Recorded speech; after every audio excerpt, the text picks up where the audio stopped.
You're going to like this one. You ready? Is it more likely that the moon landing was faked than that Brigitte Macron has a penis? Okay, come on.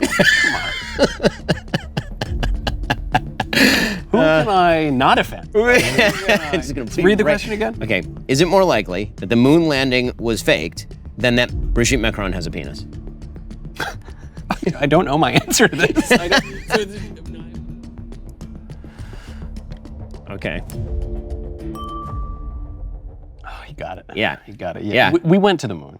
We definitely went to the moon. That's going to give 100% went to the moon. We went to the moon, right? Yeah. And the thing is, it's not. As I said on the show, I think there, in the political fight over the gender of the First Lady of France, there are all sorts of legal and political maneuvers that could turn lawsuits out in any direction. All sorts of things that are not necessarily reliant on biology. But we live in a time when transgenderism is accepted. We live in a time when people think transgenderism, some people think it's normal. We live in a time when people go to the doctors to get chopped up, and usually they don't really look that convincing, but whatever. So I cannot be convinced that the Soviet Union would have let us get away with lying about the moon. That's my biggest problem with all the moon stuff.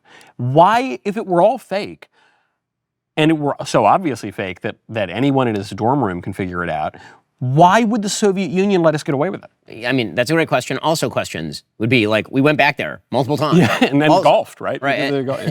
Also, we developed like actual inventions based on things like travel to space that ended with the landing on the moon. Space, yes, but they would say, yeah, we've been to lower orbit. So here is my thing. Obviously, both of these things are untrue. We did land on the moon, and Brigitte Macron does not have a penis. However, what about Carla Bruni? What about? But you are right that actually the basis of the dismissal of a case in France about this was not whether or not Brigitte Macron had a penis. It was that the court said you cannot show that there are damages from claiming that Brigitte Macron has a penis. Yes. Meaning, like, you can't even say that's an insult in France. So no damages, therefore, attend to the case. It got dismissed on that basis. And so you're right that the widespread acceptance of this silliness means that anything is at least slightly possible. I would go even further, like, yes, because you say, how are there damages? That's a good thing. If anything, you should be happy. Tolerant and happy, yeah, exactly. But the other thing is on actual malice. You have to prove actual malice, which means either you knew you were lying, you knew it wasn't true, but you said it anyway, or you had a reckless disregard for the truth. To me, again, I'm not a lawyer, but when you're talking about the transgender issue, everyone tells us it's totally normal, it's existed forever, it's a reasonable assumption to make that someone could be transgender. And if you're asking me who has the reckless disregard for the truth here, it's the pro-transgender activists. It's not the people who of are all the going people in along the world. Yes, that's true. Yeah. But yeah, I mean, the moon landing happened. As you know, I'm deeply annoyed by virtually all conspiracy theories. Because they assume a level of competence that is not in evidence.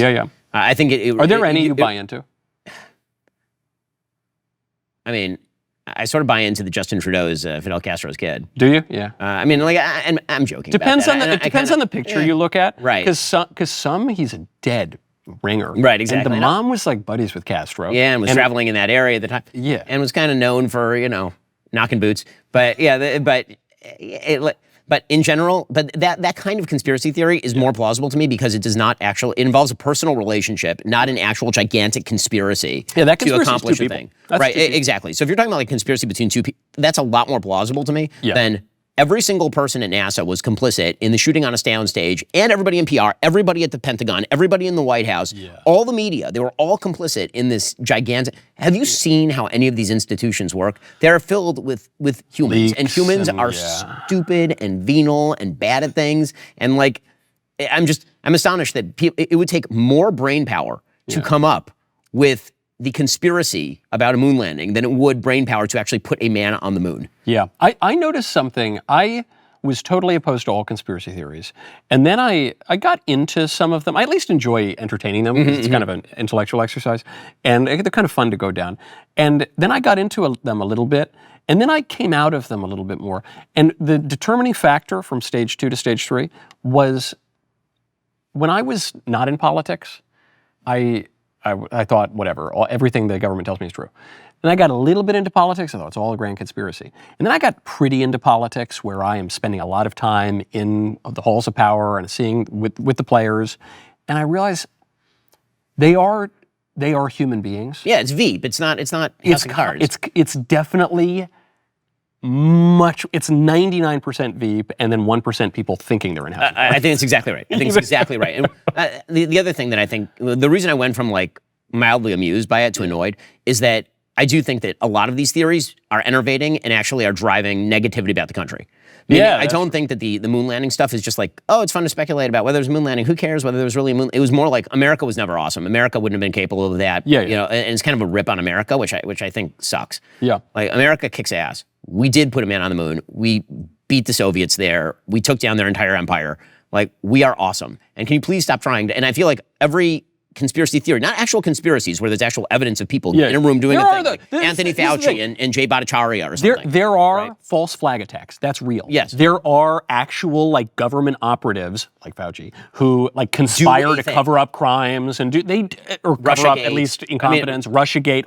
That does happen. Yes, and then there's evidence of it, and then we can tell there's evidence of it. But so many of the like real conspiracy theories are really about just kind of in the end running down the country and also making you believe that you have no control over your own life, which is really my bugaboo. Yeah. I hate that.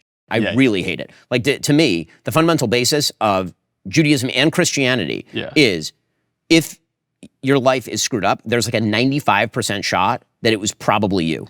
Yes, yeah. Right, like it's that. Not 100%. It's not 100%. No. Terrible things happen to people. Yeah. People have health problems. You know, a brick falls from the sky and hits. Like, things happen. But most people's problems, most of the time, are at least partially caused by them on a long enough time scale. Yes, and this is a very biblical principle. Yeah. Right. The Old Testament, which I'm much more familiar with than the New. The Old Testament is very big on the idea that like you screwed up and then you got walloped. Yeah. Right? It's not like the gods were randomly fighting in the sky and then you just kind of like got knocked over. Yeah. Like this is you violated the rules and then you got walloped. And so that's in one sense scary, but on the other hand, it's actually quite empowering because it means that many things in your life are in your control. You see this in the New Testament though, when the parable of the man is in hell and he says, "Oh no, I want to go back and warn my loved ones, that you can go to hell and everything." And he says, "No. Why? You had all the prophets.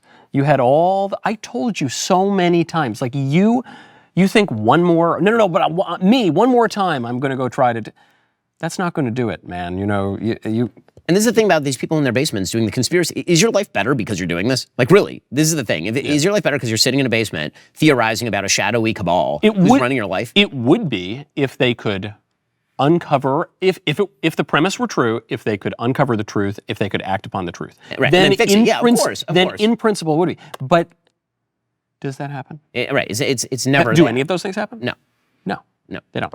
We'll get to more on this in just one moment. First, I love movies about real heroes who have the courage to stand up against evil to protect people. We need those stories today. That's exactly why the incredible story told in Bao, Artist at War, caught my attention. The film opens September 26th. You can visit baomovie.com to see the trailers. Bao, Artist at War tells the remarkable true story of Joseph Bao, a gifted artist and forger who risked his life to save others during the Holocaust. There he found not only the strength to survive, but unexpected love with Rebecca. It's a gripping story of survival, love, and courage.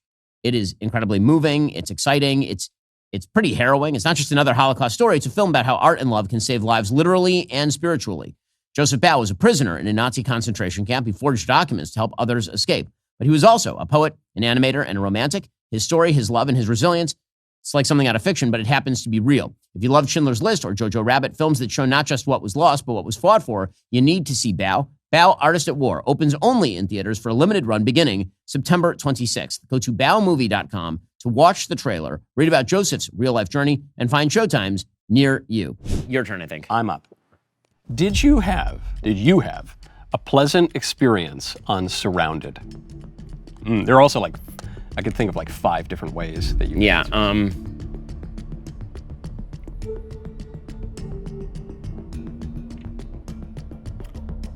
I think you would say it was pleasant enough. Yes. That's right. Yes. Pleasant enough is a good description. I mean, it was rather variable. Being screamed at for 7 solid minutes by a trans person was not the most pleasant thing I've experienced. Yeah. It was definitely, and at a certain point I was like, okay, I'm just going to sit here and this person's going to yell at me. Yeah. And I was amused by the fact that nobody would raise the red flag when the person was like, it was the most boring thing in the world. And they're all like so intimidated by the idea that this person's identity is sacrosanct. I must not raise the red flag under any. So that's true. Wow, that gives them an advantage even in the game of surrounded. Yes, it's like, well, I can't silence. I can't tell this trans person to sit down and shut up, even though she's saying nothing. Yeah. But so that was kind of unpleasant. But overall, I thought it was pleasant. And afterward, a bunch of the people who had been arguing with me kind of came up and wanted to snap selfies and were kind of fans. Yeah. And so that, but I mean, you were on it. What was your experience? I quite enjoyed it. I don't know. It wasn't a day at the beach, Right. It wasn't like walking around the Parthenon or something. But it was pleasant in as much as there were some moments where I felt like I was actually talking to someone. Yes. There weren't many of them, but there were a few moments. This is right. The funniest thing about that show, and this I did find delightful, there was one kid on there. He was the kid at the top he was actually raised a traditionalist Catholic. He's kind of fallen away for now, but he'll come back. And but he very left wing and all this stuff, very pro LGBT. But I was sitting there, and he was starting to ask good questions. He was starting to go from angles of the natural law, and he was he was a little clumsy about it, but he was starting to get into a decent conversation. So of course they voted him off immediately. Yeah, exactly. That's exactly. They're like, enough of this. We just need some giant maniac to yell at you. Yeah, exactly. So I enjoyed it. The funny thing with that show, though, is I get a kick out of that environment. Some people have not done well on that show, and you did well on the show. But I've noticed, without naming names, some people have had a tough time because you can win for 2 hours of that show. If the show is 2 hours and 2 minutes long, you can win 2 hours of it. If you flub for two seconds, it's very high pressure. It's very high pressure. You lose. You look crazy. You look terrible. Because it all gets clipped. It's all about the clips that come out from the thing, for sure. Yeah. That is very, it's not as though the arguments that are being made are stellar most of the time. Most of them are pretty terrible. Yeah. But you're right. But that's now kind of the name of the game on the internet. And so if you do any sort of long form thing, the chances that if you screw up for 30 seconds, that ends up as like the featured thing on Twitter that day are very, very high. That's high stakes. Yeah. All right, you're right. All right, here we go. We have a message from Lizzo. My jeans Oh, come on. are stolen. Wow. Okay. Wow. Was the Sydney Sweeney version better? You have to guess my answer. Yeah. Did I enjoy it? I don't know. I kind of enjoyed that. It's both body shaming and racist, wasn't it? Yeah. Yeah. I could make a little joke or something, but Let's be clear. The Sydney Sweeney jeans ad. I said the whole time, 2 cheers for Sydney Sweeney jeans, because it's not. I don't think like women bearing a lot of their bodies and like inciting lusts is like I don't think that's like the best thing. The best thing. Yeah. But a return from whatever we're at, androgynous, creepy 2020s to 90s moderate liberalism, is an improvement. Right. So, and she's very beautiful and she's normal. This is a very good take. So I said this on the show, that I'm old enough to remember when conservatives went nuts over Paris Hilton grinding on a car for a Carl's Jr. commercial in like 2005. Right. That was like a big thing on the right. I remember. Yeah. And we were all like, what is this? She's only famous for doing pornography. Like, and here she is grinding on a car to sell burgers. Yeah. Like, what the hell? Like, this is gross. And so I'm still from that school, which is, it is not good for women. But we live in a time in which they have gone so far crazy that it is now right-wing coded for a beautiful woman to be on your TV in a sexy way. Yeah. And so, like, I've said this before about politics, is one of the very weird things about politics, is that it's sort of like that optical illusion where you take a color and you put it against blue, and then you put it against yellow, and it looks like two separate colors, but it's the same color. Yes. Right. So like if I go on Bill Maher's show and I say a thing, I look like a rabid right winger. But if I go on a show with you, then I look like a moderate. Yeah. Right. Like this. Like it's the exact same thing, word for word. Right. So I feel like that about this particular jeans ad. You put this jeans ad on TV in 2005, and we're all like, man, the kind of pornification of American society just continues apace. Yes. It's not great. Yeah. And then you put it next to, by the way, men or women, and this could have been Dylan Mulvaney. Yes. Or it could, and it would have been. It would have been if it were 3 Jaguar. years ago. It would have been 100%. That Jaguar ad was crazy. 100%. Yes. I mean, I had this thought, which is my reaction to the Sydney Sweeney ad That's a good ad. I'm fairly disciplined. But if I looked at the ad too long, my reaction might be, oh, that's a nice ad, I'll watch it again. But my reaction to the creepy, androgynous, weirdo sex ad is actually nausea. Yeah. It's actually because in one, it's appealing to the prurient interest in a way that is natural. Yes. Okay. In the other, it's appealing to the prurient interest in a way that is entirely contrary to nature and everything we know about reality. I guess the former is better. Right, exactly. Right? I'm with you. Right now, you need to go pre-order Mr. Ben Shapiro's new book, Lions and Scavengers, The True Story of America. See you next time on Yes or No.